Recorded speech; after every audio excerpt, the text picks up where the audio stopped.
E Áfia e Arquipo eram uma família que tinha uma igreja dentro do seu lar.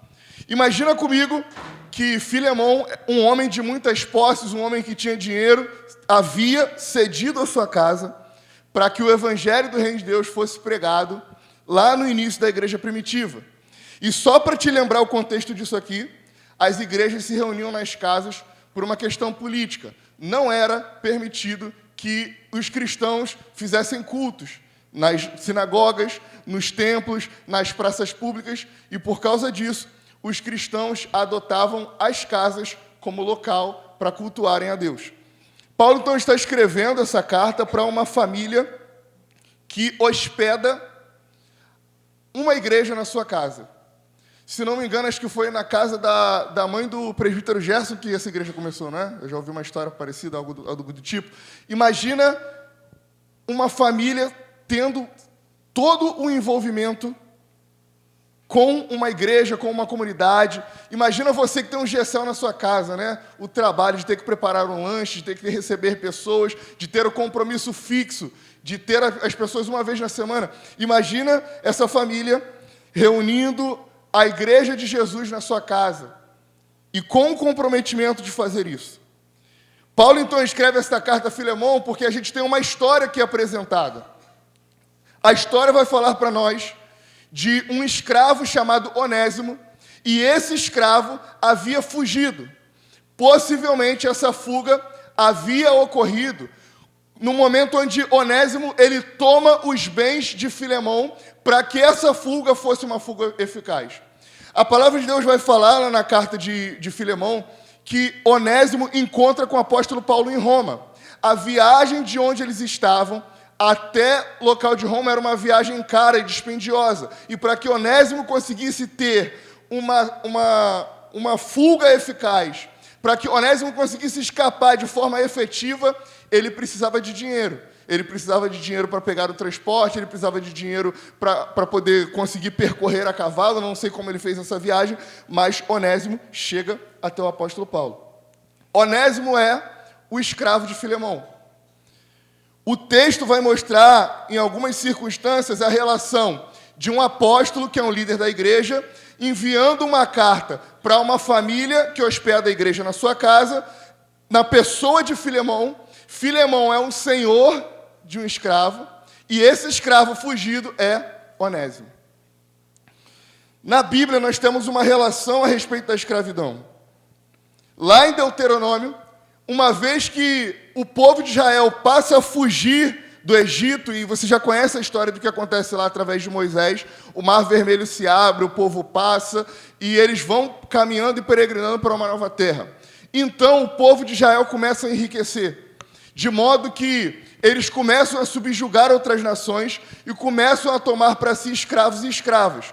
Mas a relação de escravidão da Bíblia não é a mesma relação de escravidão que você sabe lá dos anos de 1900 ou dos anos de 1500, 1600. Por exemplo, Abraão tinha um servo chamado Eliezer. Esse era o nome de servo de Abraão? Oi? É isso mesmo, né? Eliezer era um servo pelo qual Abraão em algum momento pensou em torná-lo seu herdeiro, porque ele não poderia ter filhos. Jacó tem também um servo, pelo qual ele confia tanto nesse servo, que ele pede para que o seu servo encontre uma esposa para o seu filho. A relação de trabalho entre um senhor e o seu escravo era uma relação diferente da relação de escravidão que a gente conhece no Brasil, nos Estados Unidos, etc. Era como quase que fosse um amo da família, né? Quase que fosse alguém de confiança da família, que apesar de ser um empregado, ele era alguém de confiança da família. A Bíblia, então, ela passa a deixar algumas regras, já que o povo tinha tomado para si escravos. O escravo que um judeu tomasse para si, ele não poderia ser judeu. Essa é a primeira regra. Um judeu não poderia ter um outro judeu como escravo. Se por algum motivo algum judeu precisasse se tornar escravo, e eu vou falar sobre esses motivos, essa pessoa de bom grado deveria emprestar dinheiro para o seu irmão, para o seu conterrâneo, até que ele pudesse pagar. E, se possível, que não emprestasse com juros. Os motivos da escravidão na Bíblia eram muitos. Alguém podia se tornar escravo por dívida. Eu tenho uma dívida muito grande com Isaac, não sou capaz de pagar, então eu vou entregar a minha vida como servo do Isaac por toda a minha vida, até que eu pague essa dívida. A outra maneira de se tornar escravo é a pobreza. Eu sou alguém tão pobre e não tenho capacidades de me autossustentar que eu vou pedir ao Isaac para me tornar seu escravo. Vou me tornar escravo do Isaac e o Isaac vai me sustentar e, em troca disso, eu vou dar para o Isaac o meu trabalho manual, a força dos meus braços, para que ele possa produzir e sustentar a sua casa através do meu trabalho. Uma outra maneira que alguém poderia se tornar escravo, era por nascimento. Filho de escravo, escravo é. Então, uma vez que eu tivesse um filho e fosse escravo do Isaac, o meu filho seria um escravo que pertenceria ao Isaac também. E uma última possibilidade era se eu fosse um prisioneiro de guerra. Quando Israel ia para outros países, muitas vezes Israel tomava mulheres de outras nações. A gente sabe que Deus falava muito sobre isso, para que o povo não fizesse isso, mas o povo fazia. Tomava para si as mulheres dos inimigos e pegava esses inimigos e os tornavam escravos. Então a gente falou aqui de pobreza, a gente falou de dívida, a gente falou de nascimento e a gente falou em casos de prisão de guerra. Esse era o contexto de escravidão. E o Senhor, então, uma vez que Israel decide tomar para si escravos, ele impõe uma regra. Isso você vai encontrar lá em Êxodo, versículo 21, ou Levítico, versículo 23. O Senhor vai dizer para a nação de Israel que o escravo só poderia ser escravo por 6 anos. No 7º ano, que era o ano do jubileu, esse escravo deveria ser liberto. Então, essa relação de servidão, de escravidão, era uma relação um pouco mais tranquila do que as relações que nós temos hoje, e tinha uma condição, que no 7º ano, esse escravo estava livre. Ele poderia voltar para sua casa, voltar para sua terra, voltar para viver a sua vida como ele queria. E tem um detalhe. Lá em Levítico, o Senhor deixa claro que o judeu precisava ser generoso com o escravo. No 7º ano, ele deveria prover a liberdade desse escravo. Não só dispensá-lo de mãos vazias, mas dar para ele uma quantidade de dinheiro, de bens, de posse, de terra, de maneira que ele possa tocar a sua vida e sustentá-la. Dentro dessas regras, existia uma exceção. Um escravo, ele poderia ser liberto ou resgatado. Se porventura, eu, como escravo do Isaac, e o meu pai descobrisse que eu pertenço ao Isaac, e quisesse pagar o dote, ou pagar o preço pela minha liberdade, meu pai poderia se apresentar ao Isaac, o Isaac diria qual a quantia que valeria a minha liberdade, e o meu pai, tendo dinheiro para fazê-lo, pagaria pela minha liberdade, independente se eu tivesse há 1 ano, 2 anos, 3 anos, o tempo que fosse. A minha liberdade seria conquistada através de um resgatador. Então, a relação de escravidão de Israel vai se sustentando, de modo que nós chegamos nessa carta. Nós já estamos no Novo Testamento, Jesus Cristo já morreu, já ressuscitou. A igreja ela está sendo construída sobre os princípios e os fundamentos dos apóstolos e dos profetas, mas a relação de escravidão continua acontecendo naquela nação. E Filemão era alguém convertido, mas que ainda possuía um escravo para si. A gente tem aqui um empresário no nosso meio, Emerson. Imagina o Emerson, que tem uma empresa de refrigeração, todo mundo sabe, já me ajudou bastante. Quem precisar dos serviços do Emerson, fala comigo, né, Emerson? Como é o lema dele. Imagina o Emerson, que tem uma empresa, e ele decide contratar o André para ser o seu funcionário.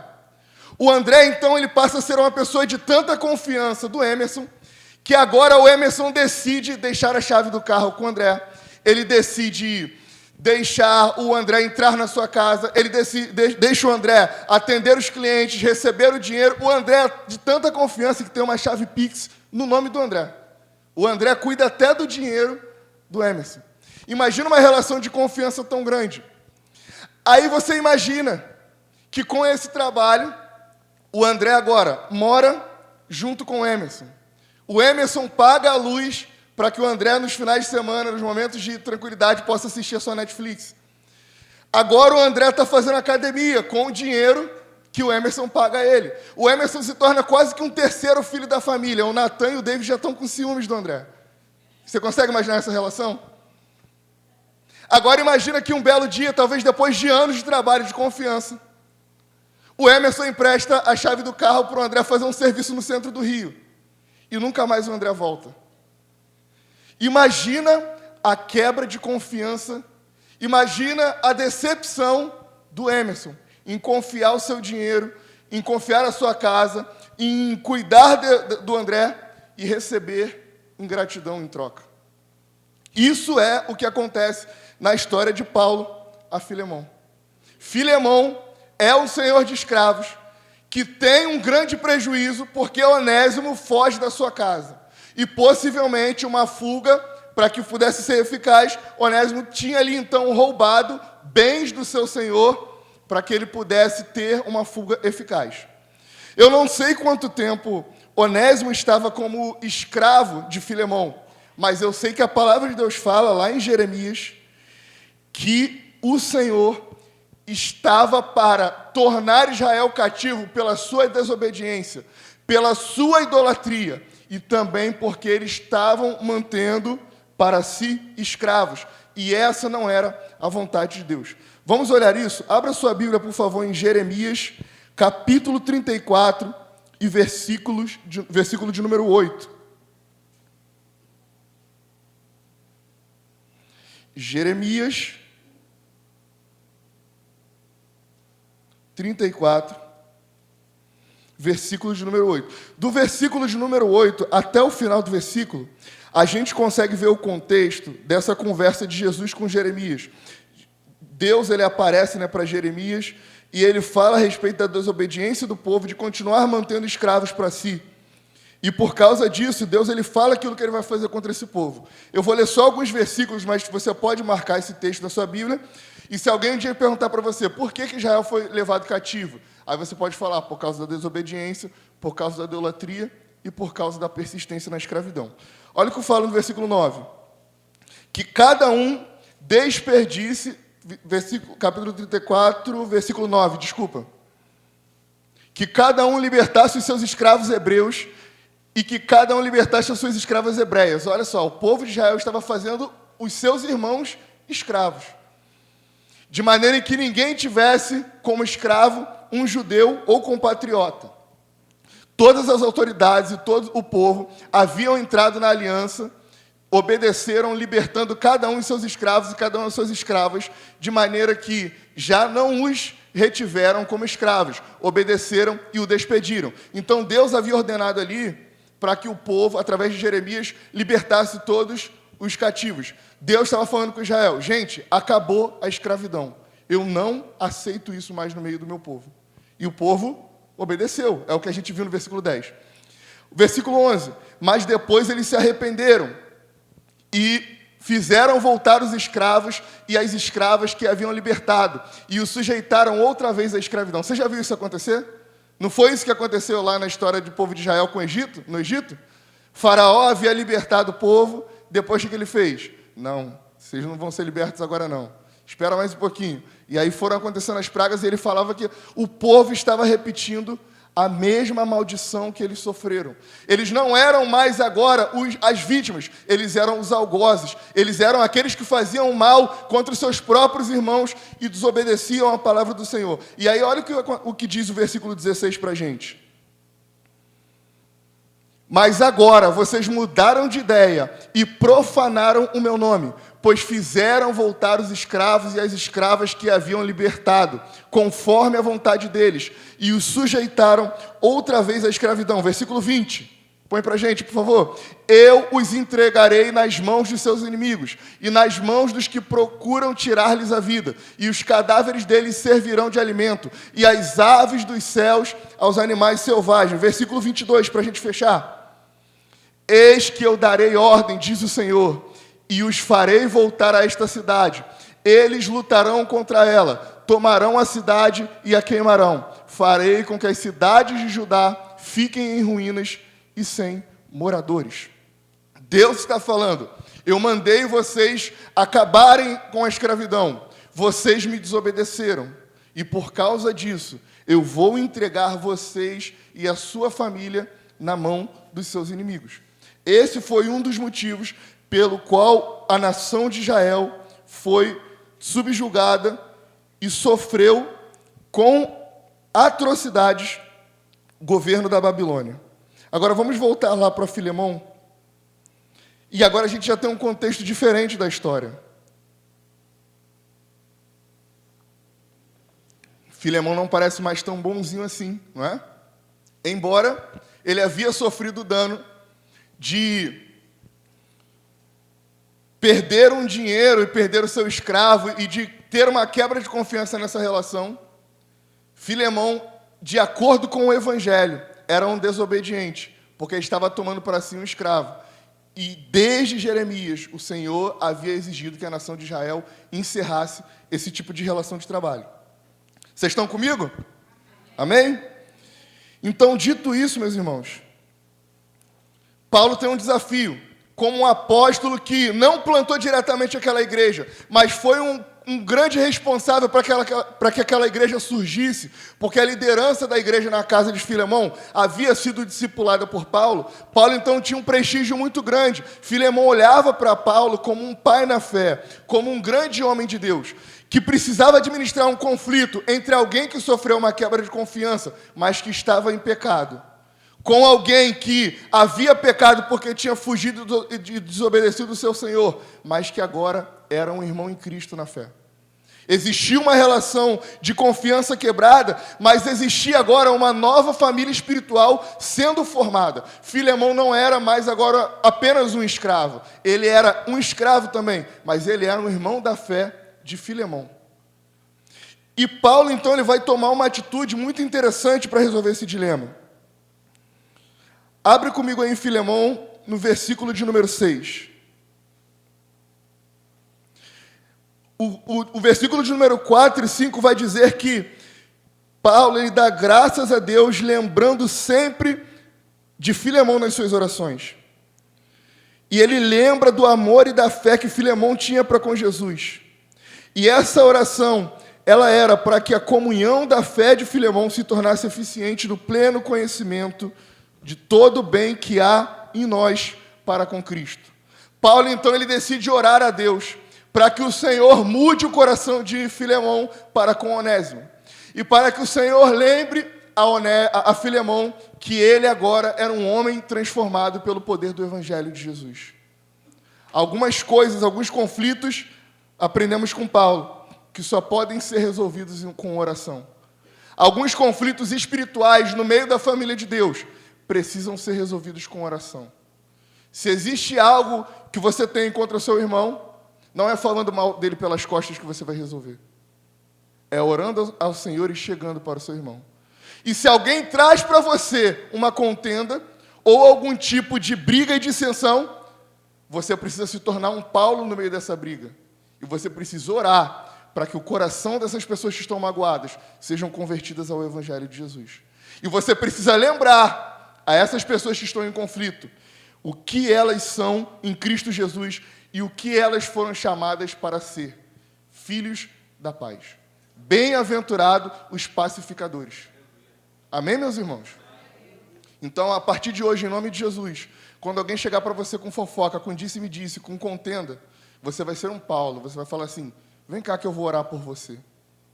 Vem cá que eu vou trazer esse irmão. A gente vai sentar na mesa, nós três aqui, ó, cara a cara. E a gente não vai sair daqui enquanto as verdades não foram ditas, mas enquanto os abraços não acontecerem, porque nós somos pacificadores, nós somos filhos da paz, nós somos filhos de Cristo. E eu vou orar para que o Espírito de Cristo e o conhecimento da revelação de Deus mude o coração de vocês, até que vocês percebam que vocês são uma família espiritual em Cristo Jesus. É assim que Paulo lidava com os conflitos na igreja. E aí a gente chega, então, na forma como o apóstolo Paulo vai argumentar. O apóstolo Paulo, ele ora para resolver esse conflito. Ele ora para que Deus mude o coração de Filemão. E ele ora para que Filemão entenda quem ele é em Jesus Cristo. Mas ele, como um discipulador de Onésimo, ele decide enviar Onésimo de volta para Filemão. Porque um homem de Deus e uma mulher de Deus não fica embaixo de pecado. Se Onésimo havia pecado contra Filemão, ele precisava se reconciliar contra aquele ao qual ele havia quebrado a confiança. Não é porque nós agora levantamos a mão e aceitamos a Jesus e somos salvos em Cristo que os nossos conflitos do passado foram resolvidos. Não, você precisa voltar lá no passado e perdoar quem você está devendo perdão. E perdoar a quem você deve perdoar. Você precisa voltar lá atrás e pedir perdão para quem você sabe que deve perdão. Não, mas agora Deus me perdoou, mas os meus pecados foram lançados no esquecimento. Ok, mas você tem que voltar lá no passado e resolver os problemas que estão abertos. Um homem de Deus, uma mulher de Deus, não precisa conviver com aqueles que fizeram ele sofrer, mas tem obrigação moral e espiritual de perdoar e pedir perdão. O passado é esquecido por Deus, mas não pelas pessoas que você fez sofrer ou que te fizeram sofrer. Você precisa voltar lá, ressignificar, pedir perdão, perdoar e permitir que o poder do Evangelho mude o seu coração e o coração daquela pessoa.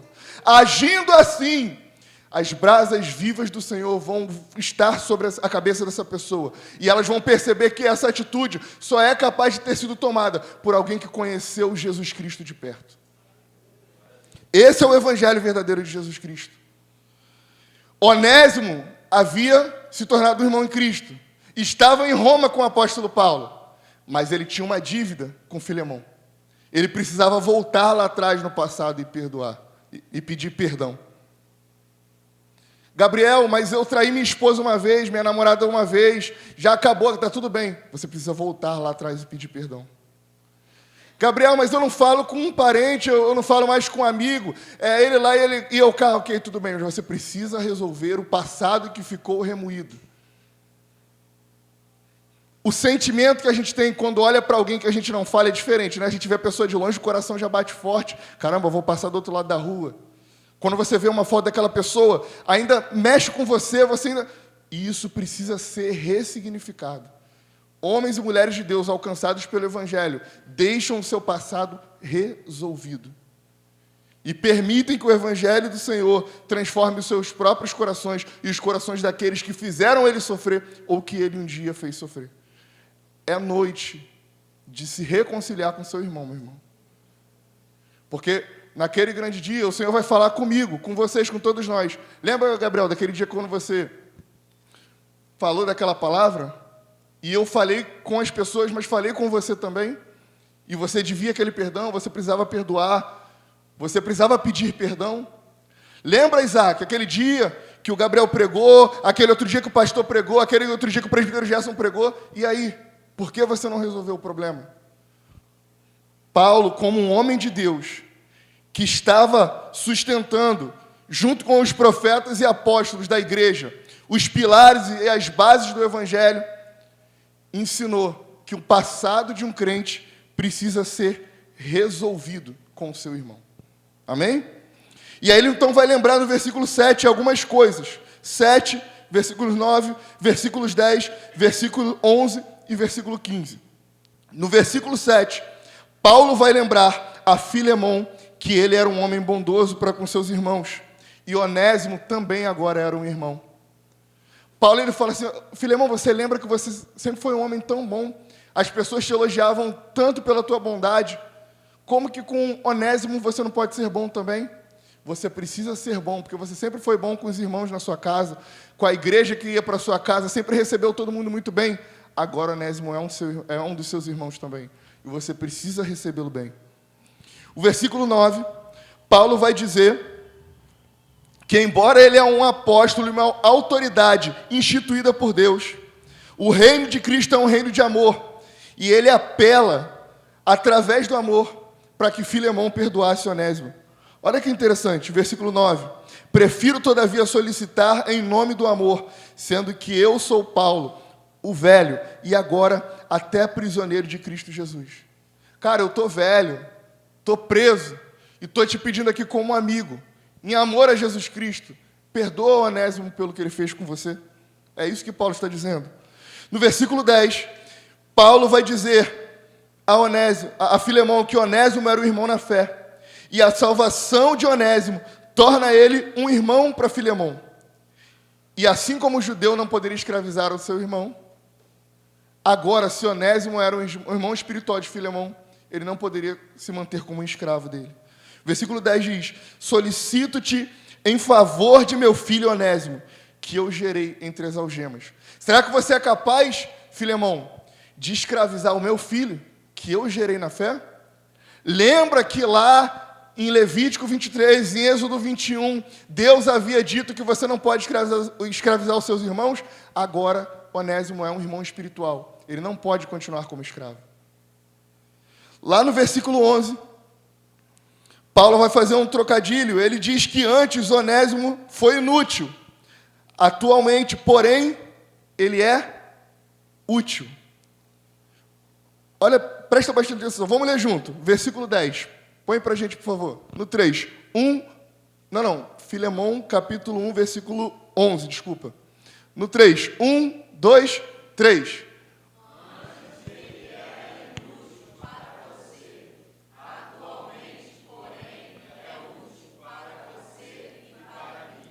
Então, antes, Filemão era inútil. Onésimo. Ele era inútil ou útil apenas para Filemão. Mas agora ele era útil para Paulo e ele era útil também para Filemão. Se você não sabe, o nome Onésimo, a palavra Onésimo, significa útil. Então, o apóstolo Paulo está fazendo um trocadilho. Mas, ao mesmo tempo, ele está dizendo que, embora as atividades humanas e naturais de Onésimo eram importantes, porque, de fato, pela maneira como Paulo fala de Onésimo e pela maneira como ele fala de Onésimo para Filemão, Onésimo era um senhor um senhor escravo. Ele era um cara excelente no que ele fazia. Mas agora ele se tornou irmão em Cristo. E essa é a maior vocação que ele poderia ter. Ele se torna útil. Meu irmão, você pode ser o melhor naquilo que você faz, no seu trabalho, na sua família, em tudo que você fizer. Mas se você não for um servo de Cristo verdadeiro, alguém que ama Jesus de seu coração, você é alguém meio útil. Um homem e uma mulher totalmente útil é um homem ou uma mulher que é rendido aos pés do Senhor e crê no Evangelho do Senhor Jesus. Onésimo se torna um homem verdadeiramente útil quando ele conhece Jesus Cristo e aceita Ele como seu único e suficiente Salvador. Enquanto isso, ele era só um escravo excelente, um escravo extraordinário, um trabalhador ok. Aquela pessoa que você tem referência, que você olha lá no Instagram, aquela blogueira, aquele homem rico, bem-sucedido, aquela pessoa é só uma pessoa ok, meio útil no que ela faz. Se ela não for um homem ou uma mulher rendido aos pés de Jesus Cristo, ela é só alguém mais ou menos. Mas um homem ou uma mulher, uma senhorinha que mora no interior do sertão, que não sabe ler, quando ela dobra os joelhos para falar com Jesus, ela é muito mais útil do que qualquer pessoa que tem dinheiro nessa vida. Onésimo, então, era alguém útil. E lá no versículo 15, o apóstolo Paulo vai dizer que talvez tenha sido por conta da providência divina que Deus aprove soberanamente permitir que isso acontecesse para que Onésimo pudesse ser salvo e convertido. Talvez ele tenha sido afastado de você temporariamente, a fim de que você o receba para sempre. Sabe, Filemão, aquela relação que você dizia que tinha com Onésimo, que ele era quase da família? Então, agora ele é da família de verdade. Já viu aqueles ricos que falam assim: não, porque a Maria está aqui em casa há 20 anos, ela é quase da família. Aí quando ela sai com a família, a empregada, né, ela está sempre de branco, né, que ela tem que usar uniforme, era da família, mas ela tem que usar uniforme. Era da família, mas na hora que todo mundo senta para comer, ela tem que servir todo mundo. Que empregado é esse que é da família? Que tem que usar uma roupa diferente, que quando todo mundo está sentado comendo, ela tem que ficar em pé servindo, que quando está todo mundo conversando, ela tem que ficar lá lavando a louça para resolver os problemas. Esse era o escravo Onésimo. Não, ele é da família, pô. Da família. Aí Paulo fala, não, agora sim ele é da família. Quem sabe Deus não permitiu que isso acontecesse, que esse dia de hoje chegasse, para que ele pudesse olhar para você, Filemão, e dizer, eu sou igual a você.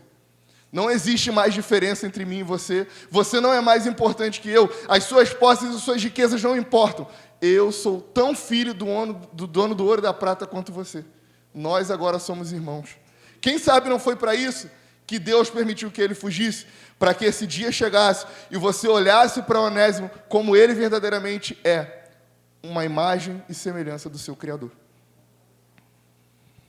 Quando eu olho então a história de Onésimo, Quando eu olho esse conflito, um texto tão pequeno, meus irmãos, um texto tão simples, de um amigo que é apóstolo, é um líder de igreja, que tenta reconciliar essa relação. Imagina o pastor, como líder da igreja, chega para o Emerson e fala assim, pô, Emerson, perdoa o André.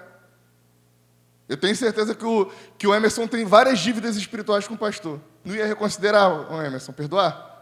Ô, meu filho, vem aqui. Aquele pastor é chato pra caramba, né? Sabe? Todo mundo sabe, né? Não, meu filho, não é bem assim. Perdoa ele. Eu já conversei com o André está dormindo lá em casa, está tudo certo. Eu vou mandar ele de volta, mas você tem que me garantir.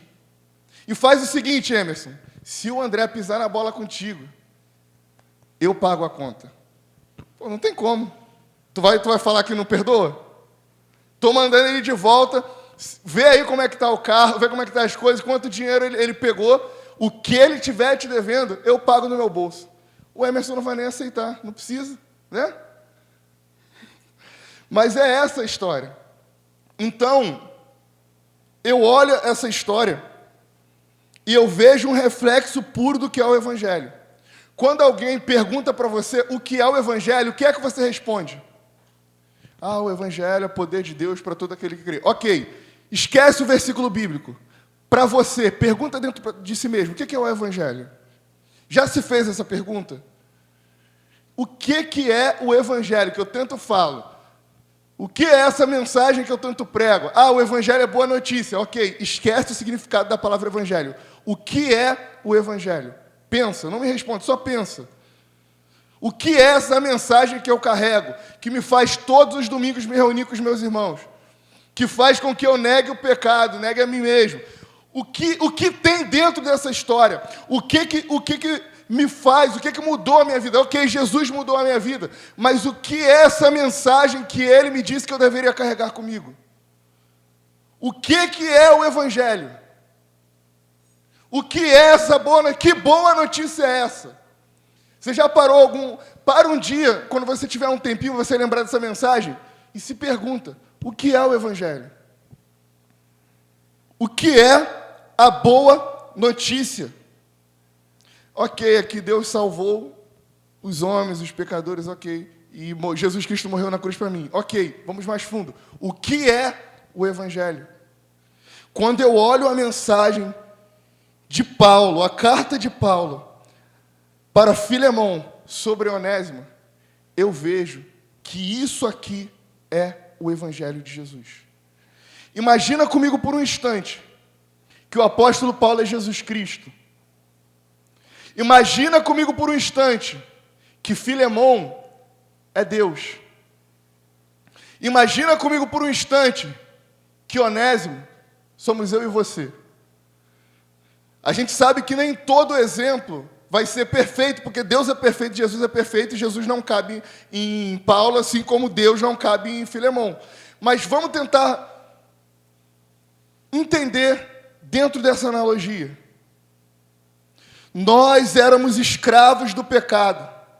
Deus colocou a terra, o Éden, a humanidade nas nossas mãos para que nós criássemos e para que nós cuidássemos e cultivássemos. Nós viramos as costas e quebramos a confiança daquele que deu tudo para nós. Fomos correndo para Roma, que representa o pecado, o mundo, a carne.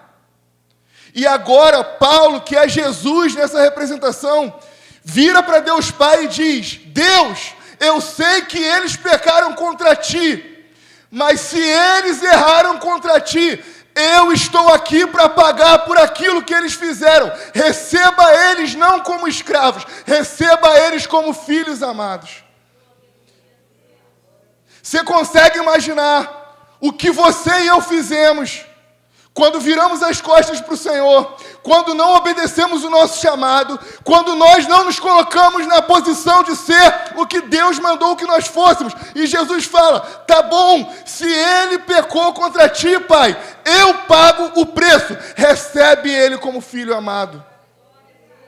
Recebe ele de volta.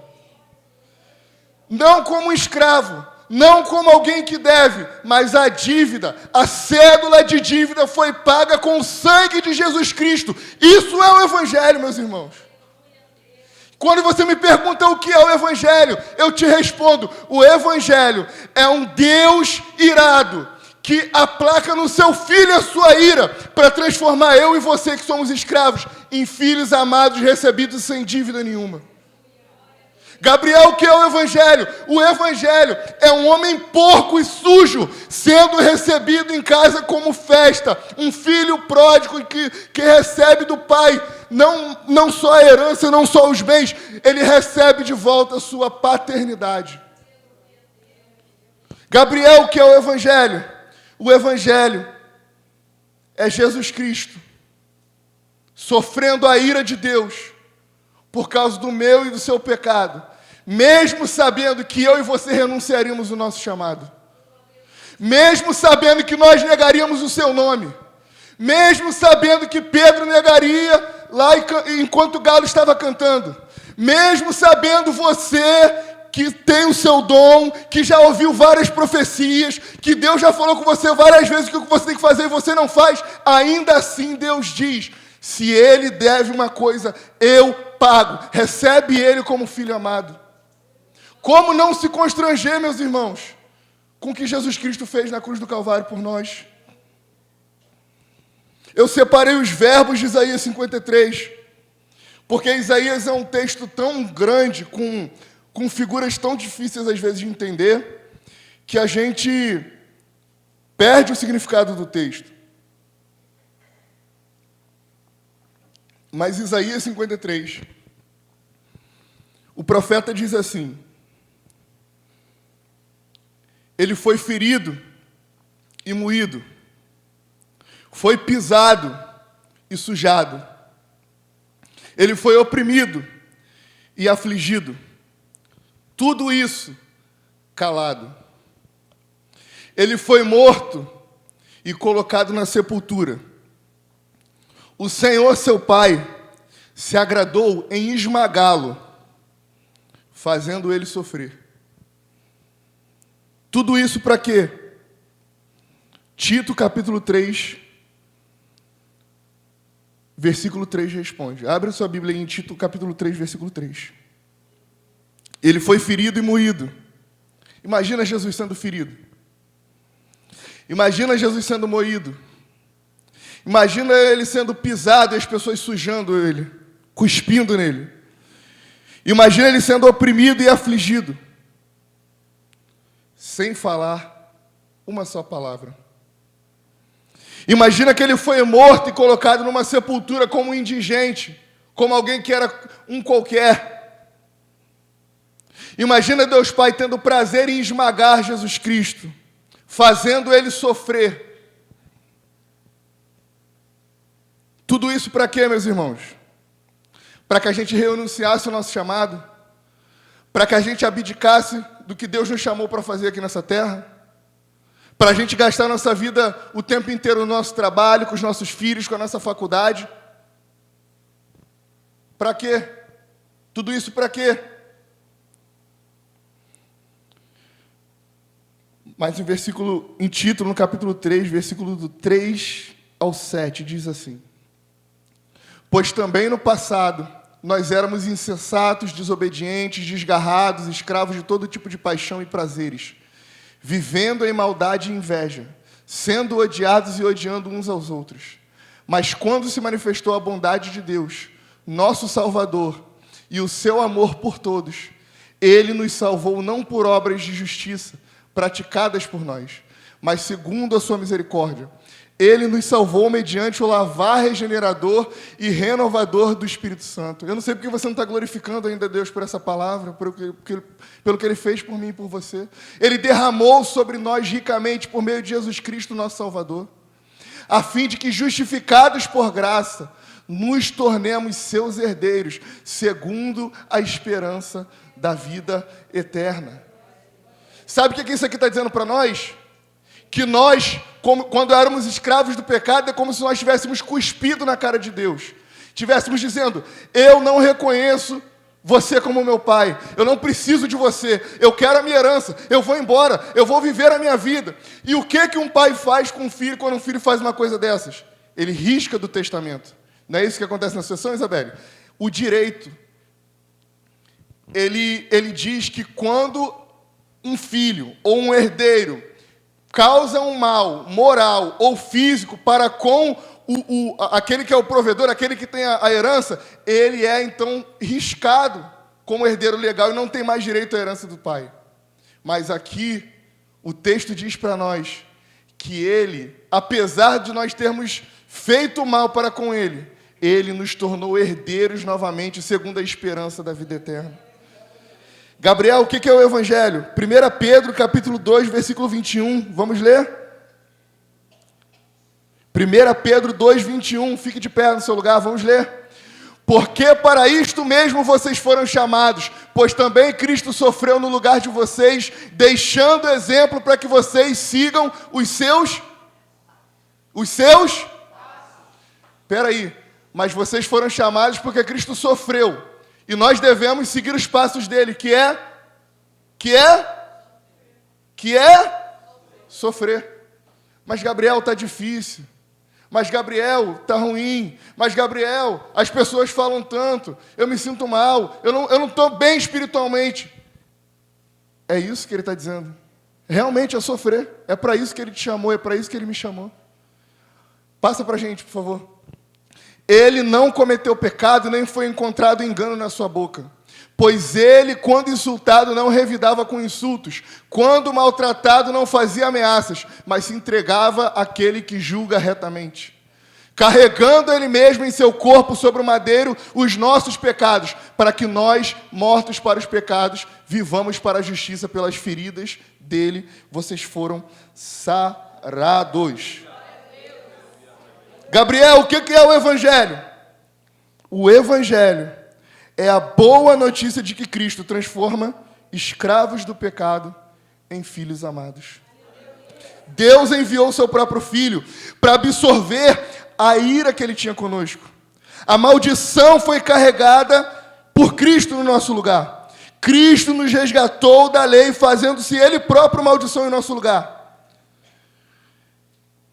Deus remove a sua ira, colocando ela em Cristo e não em nós. Cristo absorve a ira de Deus e desvia ela de nós para que nós não sofrêssemos. Para que nós agora, como filhos amados, assumíssemos a nossa responsabilidade, não mais como escravos do pecado. Mas Gabriel, eu não consigo largar o pecado. Gabriel, eu preciso parar de fumar primeiro para aceitar Jesus. Eu preciso parar de beber primeiro para conhecer Jesus. O que é a sua moralidade? Você está esperando ser perfeito para conhecer a Cristo? Não, não, não. Ele está dizendo que Cristo já sofreu o que deveria sofrer no seu lugar para que você fosse reconhecido como filho amado dele. Não viva uma síndrome de, mas eu não estou pronto, eu não mereço. Você nunca vai merecer, mas ele morreu para que você fosse um filho e uma filha amada dele. Receba essa palavra nessa noite em nome de Jesus. Receba o poder do Evangelho na sua vida. Você não é mais escravo do pecado, do dinheiro, da prostituição, da pornografia. Você é filho amado do Senhor. O Evangelho de Jesus é isso, meus irmãos. A dívida acabou. E o Evangelho ensina. O texto de Êxodo 21 diz que quando um escravo, depois do 7º ano, no ano do jubileu, que ele era liberto, se ele quisesse retornar ao seu senhor e ser um escravo para sempre, porque ele gostava da relação do seu senhor, porque ele amava o senhor, porque ele tinha uma dívida com o seu senhor, ele deveria ir, junto com o seu senhor, até a porta da cidade, diante dos juízes e de testemunhas. Ele tinha sua orelha furada. E quando alguém olhasse para aquele escravo e visse aquela orelha furada, aquele escravo estava dizendo: eu pertenço voluntariamente ao meu Senhor. Jesus morreu por você, meu irmão. Jesus morreu por você, David. Ele morreu para que você não fosse mais escravo, para que você fosse filho. Ele morreu por você, Davi. E a pergunta dele para mim e para você nessa noite é: agora que você é um homem livre, que tal ser um escravo voluntariamente? Eu quero chamar aqui na frente as pessoas que querem furar a sua orelha espiritualmente. Dizer: Senhor, a minha vida, o Senhor me tornou livre, me fez livre, mas eu quero ser um escravo de Cristo, para a glória do nome dele. Onde estão esses